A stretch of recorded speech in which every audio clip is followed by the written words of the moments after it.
भगवान बुद्ध, जिनका नाम बचपन में गौतम था, सिद्धार्थ, कैसे वो सिद्धार्थ से गौतम बने। यह एक बहुत लंबी प्रक्रिया थी। वो अपना घर छोड़ करके और जंगल में चले जाते हैं, अपना महल छोड़ करके जंगल में चले जाते हैं। इनका जन्म आज से करीब 2600 साल पहले हुआ था, 563 ईसा पूर्व और 2022। इन दोनों को ऐड करने पे आपको मिलेगा 2585 वर्ष, यानी कि करीब 2600 वर्ष इनके जन्म के हो गए। बौद्ध संस्कृति में भगवान बुद्ध के निधन को, भगवान बुद्ध के मृत्यु को निर्वाण कहा जाता है और इनका निर्वाण 483 ईसा पूर्व में हुआ था, अर्थात ये 80 वर्ष के थे। स्थान जो था जन्म का वो लुम्बिनी था। ऐसा कहा जाता है कि इनकी माता महामाया जब मायके जा रही थी, उन दिनों भारत में ये प्रचलन होता था कि कोई भी स्त्री होती थी जो अपने संतान को जन्म देने के लिए अपने मायके जाती थी। और इस संस्कृति के अनुसार जब महामाया मायके जा रही थी तो रास्ते में एक वन था जिसका नाम था लुम्बिनी वन।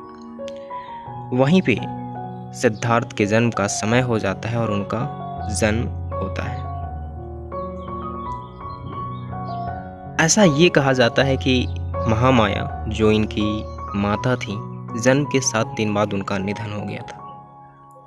तो पिता शुद्धोदन ने एक दूसरी शादी की थी इनकी मौसी से, जिनका नाम था प्रजापति गौतमी। प्रजापति गौतमी सिद्धार्थ की मौसी थी, जिन्होंने इनका पूरा पालन पोषण किया था अपने सगे बेटे की तरह। लुम्बिनी, जहाँ पे आप आज जा कर के भ्रमण कर सकते हैं, जो कि एक बहुत ही पवित्र स्थान है, खासकर बौद्ध लोगों के लिए। बौद्ध लोग या फिर कोई भी लोग वहाँ पे जा कर के भ्रमण कर सकते हैं। असल में बात यह है कि इनका नाम सिद्धार्थ था क्योंकि जब इनका जन्म हुआ था तब एक जन्म समारोह किया गया था और उस जन्म समारोह में इनका नाम रखा गया था सिद्धार्थ। परंतु इनका जो गोत्र था वो गौतम गोत्र था। उस गोत्र के आधार पर इनका नाम गौतम भी रखा गया। एक बहुत अच्छा उपदेश रहा इनका कि हजारों खोखले शब्दों से अच्छा वह एक शब्द है जो शांति लाए। आज भी इसका मतलब आप देख सकते हैं कि एक व्यक्ति दूसरे व्यक्ति को मूर्ख बनाने के लिए हजारों तरीके के झूठे और अफवाहें उससे बोलता है, मैं तुम्हारे लिए अपनी जान दे दूंगा। असल में इस शब्द से अच्छा है कि आप उस व्यक्ति का साथ दीजिए, और इसलिए शायद उन्होंने कहा था कि हजारों खोखले शब्दों से बेहतर है वह एक शब्द जो शांति दे। हमने ये जाना था कि जन्म के 7 दिन बाद माता का निधन हो गया था, जिनका नाम था महामाया। और यहाँ इस स्लाइड में एक और कहावत, एक और उपदेश इनके द्वारा दिया गया था, कोई तुम्हारे कंधे पर हाथ रखता है तो तुम्हारा हौसला बढ़ता है, पर जब किसी का हाथ कंधे पर नहीं होता तुम अपनी शक्ति खुद बन जाते हो। And 100% this is true, because when there is no hands on your shoulder you feel that you are the strongest person in this world. आपको मैंने कुछ देर पहले जन्म समारोह का एक किस्सा बताया था जहां इनका नाम सिद्धार्थ रखा गया, गौतम रखा गया। परंतु वहां पे जन्म समारोह में कई बड़े बड़े ऋषि आए थे, क्योंकि पिता शुद्धोदन ने उन्हें बुलाया था इनके नामकरण के लिए, जहाँ पे इनका नाम सिद्धार्थ और गौतम रखा गया। और इसके अलावे उन्होंने अपने बच्चे की भविष्यवाणी जाननी चाहिए। तो करीब जितने ऋषिगण थे वहाँ पे, उन सब ने एक ही बात कही थी और एक ही भविष्यवाणी कही थी कि बच्चा या तो एक महान राजा बनेगा या एक महान पथ प्रदर्शक सन्यासी बनेगा। बात राजा बनने की तो ठीक थी, शुद्धोधन कतई मना नहीं करते कि तुम राजा ना बनो। एक राजा अपने संतान को चाहेगा कि वो भी एक राजा बने, लेकिन ये उन्हें अच्छा बिल्कुल नहीं लगा कि एक महान पथ प्रदर्शक सन्यासी बनेगा। तो इसका इंतज़ाम उन्होंने शुरू से ही कर दिया। जब वो बचपन में थे, जिस समय से ये जन्म समारोह था, नामकरण समारोह था, उसी समय से इन्होंने पूरी सुख सुविधा की व्यवस्था कर दी, क्योंकि ऋषियों का ये विश्वास था कि यदि बच्चा इस पृथ्वी के सत्य को जानेगा, इस पृथ्वी के दुख को जानेगा, तो उससे विचलित होगा और उससे इनका मन संन्यास की तरफ ज़्यादा झुक सकता है। तो पिता शुद्धोधन ने हर वो सुख सुविधा प्रदान किया इनको, जिससे कि उन्हें पृथ्वी के दुख का जरा सा भी अंदाजा नहीं हो। अंततः होता कुछ और ही है। सिद्धार्थ की जैसी भविष्यवाणी थी, वे थे भी ऐसे ही।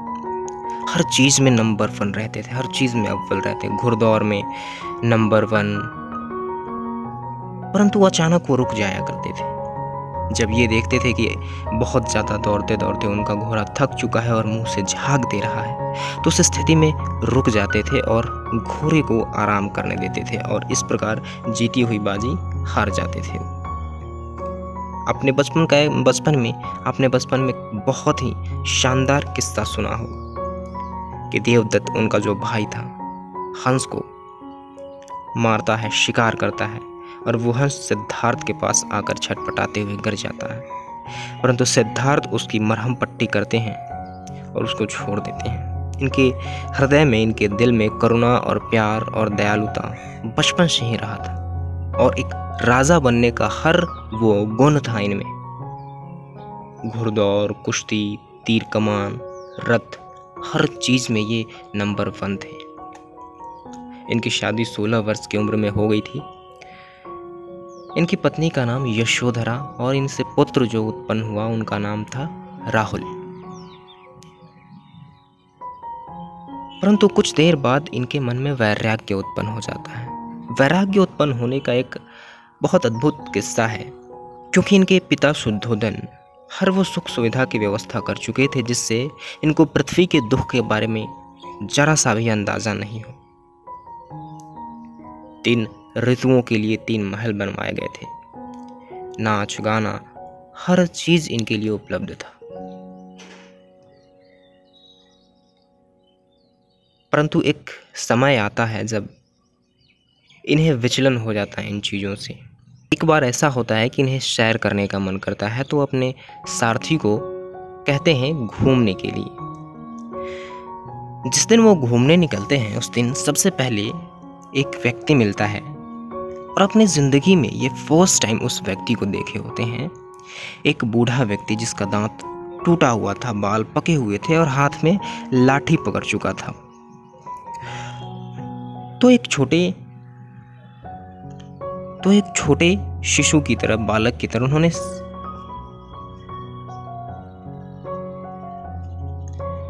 एक छोटे बालक और छोटे शिशु की तरह उन्होंने सवाल पूछा।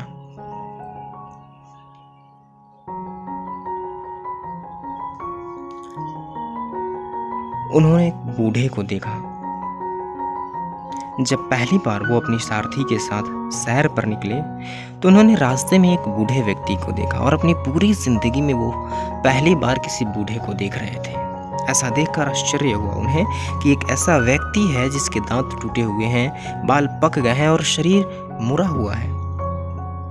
तो उनके मन में प्रश्न उठा। सारथी से पूछा उन्होंने कि ये कैसा व्यक्ति है, क्योंकि आज तक उन्होंने कोई बूढ़ा नहीं देखा था जिसके बाल पक गए हों और शरीर टेढ़ा हो गया है, क्योंकि उनके पिताजी वो सारा व्यवस्था कर चुके थे जिससे कि पृथ्वी के दुखों का जरा सा अंदाजा ना हो।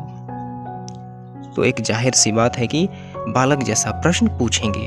तो सारथी ने जवाब दिया कि ये भी एक मनुष्य है। तो उन्होंने पूछा, इसका शरीर ऐसा क्यों है और इसके बाल क्यों पक गए हैं, ये टेढ़ा क्यों हो गया है? सारथी ने कहा, हर कोई एक दिन ऐसा ही होगा, हर कोई एक दिन बूढ़ा होगा, हर किसी के बाल पकेंगे। उन्होंने कहा, हर किसी के मतलब मेरा भी, एक युवराज का भी? और वहां से वो फिर सोचना शुरू करते हैं कि एक व्यक्ति, एक शरीर, ये जो इस स्थिति में है युवा अवस्था में, ये क्यों बूढ़ा हो जाता है। अगले दिन जब वो सैर पर निकलते हैं तो उन्होंने एक बीमार व्यक्ति को देखा जिसके आँख धंस गए थे, जिनकी शरीर पीले हो गए थे। बड़े मुश्किल से वो 2 लोगों द्वारा चलाए जाने पे चल रहा था। ये चीज़ भी उन्होंने पहली बार अपने जीवन में देखा था और फिर से वही सवाल पूछते हैं कि ये व्यक्ति कैसा है। सारथी फिर जवाब देता है कि जब व्यक्ति कमज़ोर हो जाता है तो उसे बहुत सारी बीमारियां पकड़ लेती हैं और ऐसा हर किसी के साथ होगा धीरे धीरे बीतते समय के अनुसार। फिर से इनके मस्तिष्क में एक सवाल दौड़ता है, यानी कि कोई भी, मैं भी, और जो यशोधरा इतनी अभी युवती है, इतनी नौजवान है, क्या वो भी बूढ़ी हो जाएगी? मैं भी बूढ़ा हो जाऊंगा? ये दूसरा बार था जब उनके मन में ये सवाल आया था। तीसरी बार जब वो शहर पे निकलते हैं तो उन्होंने एक शव को देखा कि 4 लोग उस शव को लेके जा रहे हैं। तो उन्होंने फिर से इस चीज़ को जानने की इच्छा कि वो कर क्या रहे हैं। सारथी ने जवाब दिया कि हर कोई व्यक्ति जो यहाँ पे जन्म लिया है, एक ना एक दिन उसकी मृत्यु निश्चित है, यानी वो इस पृथ्वी से एक दिन चला जाएगा।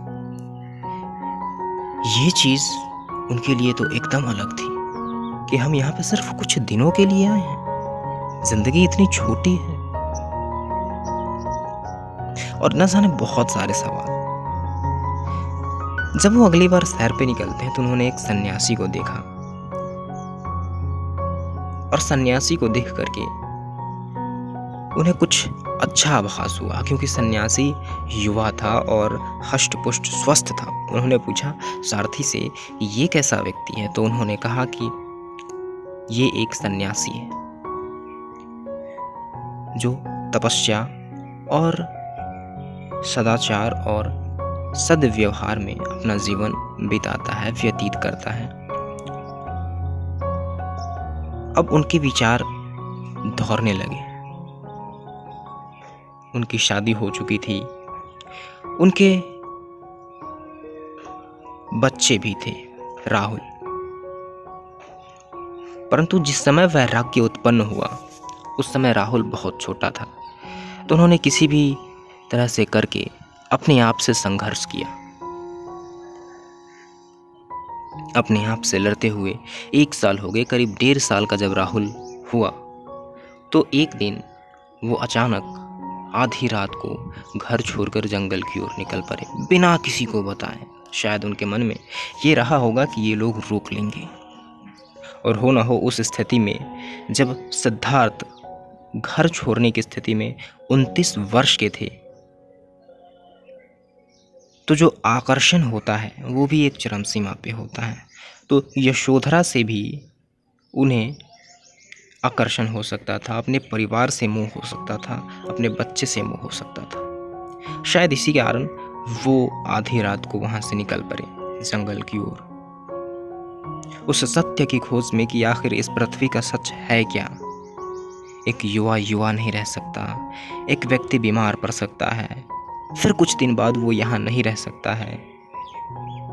आखिर ये बात क्या है, ये हो क्या रहा है। फिर सब कुछ रह ही नहीं सकता है तो जन्म क्यों लिया।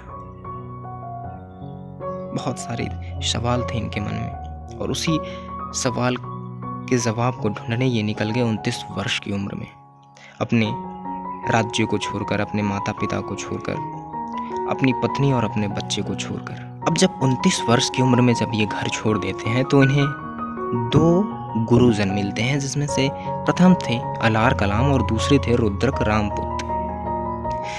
इन दोनों से बहुत सारी विद्या इन्होंने ग्रहण की, योग की, और करीब 2 सालों तक जितनी योग विद्या थी वो सीख सकते थे उन्होंने सीखा, परंतु संतुष्ट नहीं हुए। जो उनके अंदर सवाल था, जो उनके अंदर इच्छाएं थी इस पूरी पृथ्वी के सच को जानने के लिए, वो भी तलाश कर रहे थे। तो 2 साल तक संतुष्टि नहीं मिलने के बाद इन्होंने 4 साल तक समान की स्थिति में बने रहे।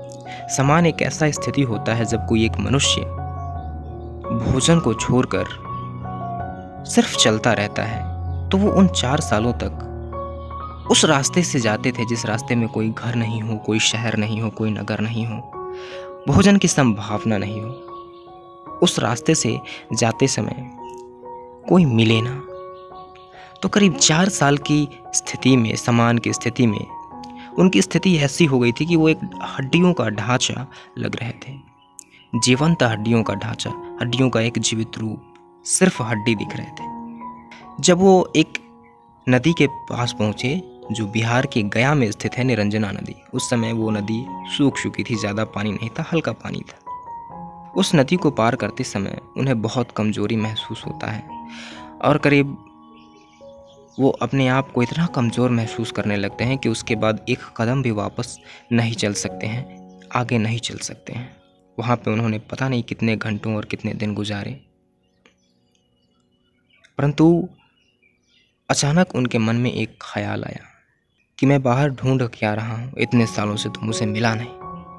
और किसी तरह उस नदी को वो पार कर गए। फिर अचानक ऊर्जा महसूस हुआ इस बात से और वो पार कर गए और एक पेड़ के नीचे बैठे विश्राम करने के लिए।